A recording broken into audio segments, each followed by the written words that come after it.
Hi hello ನಮಸ್ಕಾರ ಎಲ್ರಿಗೂ. Welcome to Nandini kitchen vlogs. ಹೇಗಿದ್ದೀರಾ ಎಲ್ಲರೂ? ಚೆನ್ನಾಗಿದ್ದೀರಾ ಅಂತ ಅಂದ್ಕೊಂಡಿದ್ದೀನಿ. ನಾನಿವತ್ತು ಮನೆಯಲ್ಲಿ ಉಳಿದಿರುವಂಥ ಇಡ್ಲಿಯಿಂದ ಒಂದು ಸ್ನ್ಯಾಕ್ಸ್ ಹೇಗೆ ಮಾಡೋದು ಅಂತ ಇವತ್ತಿನ ವಿಡಿಯೋದಲ್ಲಿ ನಾನು ತಿಳಿಸ್ತಾ ಇದ್ದೀನಿ. ಬನ್ನಿ ಏನು ಬೇಕು ಅಂತ ನೋಡೋಣ. ಇಲ್ಲಿ ನಾನು ಕಡಲೆ ಹಿಟ್ಟು ತೊಗೊಂಡಿದ್ದೀನಿ, ಒಂದು ಬೌಲು. ರುಚಿಗೆ ತಕ್ಕಷ್ಟು ಉಪ್ಪು ಹಾಕ್ಕೊಂಡಿದ್ದೀನಿ. ಆಮೇಲೆ ಸ್ವಲ್ಪ ಅಜ್ವಾನ್ ಕಾಳು, ಕಾಳು ಅಂತಾರಲ್ವ ಅದು, ಅಜ್ವಾನ್ ಕಾಳು ಹಾಕ್ಕೊಂಡಿದ್ದೀನಿ.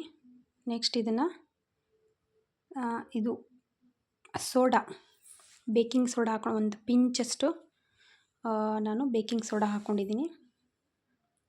ಇವಾಗ ಸ್ವಲ್ಪ ನೀರು ಹಾಕಿ ಕಲಿಸ್ಕೊಳ್ತಾ ಇದ್ದೀನಿ. ಗಂಟು ಆಗದಿರೋ ಇರೋ ಥರ ಕಲಿಸ್ಕೋಬೇಕು. ಇದು ಈವ್ನಿಂಗ್ ಟೈಮ್ ಅಂತೂ ತಿನ್ನೋಕ್ಕೆ ತುಂಬ ಚೆನ್ನಾಗಿರುತ್ತೆ. ನೋಡಿ, ಈ ಒಂದು ಲೆವೆಲಲ್ಲಿ ಅದು ಹಿಟ್ಟು ಕಲಿಸ್ಕೋಬೇಕು. ತುಂಬ ಗಟ್ಟಿನೂ ಆಗಬಾರ್ದು, ಆಮೇಲೆ ತುಂಬ ನೀರು ಥರನೂ ಆಗಬಾರ್ದು. ಸೊ ಮೀಡಿಯಮ್ ಆಗಿರಬೇಕು. ನಾನು ಇಡ್ಲಿನ ಕಟ್ ಮಾಡಿ ಇಟ್ಕೊಂಡೆ. ಅಂದರೆ ಒಂದು ಇಡ್ಲಿಲಿ ಎರಡೆರಡು ಭಾಗ ಮಾಡಿ ಇಟ್ಕೋಬೇಕು. ಇವಾಗ ಪ್ಯಾನ್ ಇಟ್ಕೊಂಡಿದ್ದೀನಿ. ಸೊ ಎಣ್ಣೆ ಬಿಸಿ ಆಗಬೇಕು.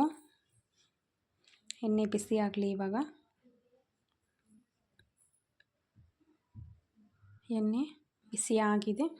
ನಾನು ಏನು ಇಡ್ಲಿನ ಕಟ್ ಮಾಡಿ ಇಟ್ಕೊಂಡಿದ್ನಲ್ವ, ಅದನ್ನು ಒಂದೊಂದೇ ತಗೊಂಡು ಕಡಲೆ ಹಿಟ್ಟಲ್ಲಿ ಅದ್ದಿ ಹಾಕಬೇಕು. ನೋಡಿ, ಇವಾಗ ಹಾಕ್ಕೊತಾ ಇದ್ದೀನಿ. ಈ ಇಡ್ಲಿ ಮಾಡೋದು ತುಂಬ ಸುಲಭ.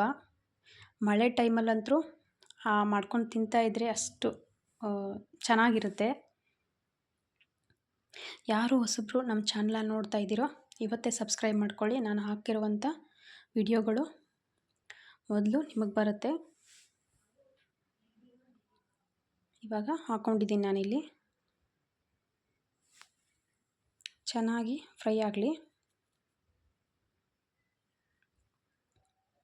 ಸೊ ಮನೇಲಿ ಇಡ್ಲಿ ಉಳಿದಿರುತ್ತೆ, ಎಲ್ಲರ ಮನೇಲಿ ಇಡ್ಲಿ ಮಾಡಿದಾಗ ಉಳಿದೇ ಇರುತ್ತೆ.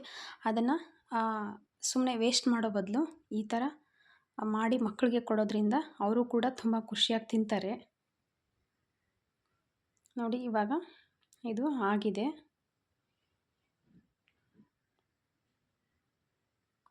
ನಾನಿವಾಗ ಇದನ್ನು ಕಟ್ ಮಾಡ್ಕೊಳ್ತಾ ಇದ್ದೀನಿ. ಅಂದರೆ ಫುಲ್ ಕಟ್ ಮಾಡ್ಕೊಳ್ಳೋ ಹಂಗಿಲ್ಲ, ಜಸ್ಟ್ ಮೇಲಿನ ಪಾರ್ಟ್ ಮಾತ್ರ ಕಟ್ ಮಾಡ್ಕೋಬೇಕು, ಮೇಲಿನ ಲೇಯರ್ನ. ನೋಡಿ, ಈ ಥರ. ಇದರಲ್ಲಿ ನಾನು ಸ್ವಲ್ಪ ಈರುಳ್ಳಿ,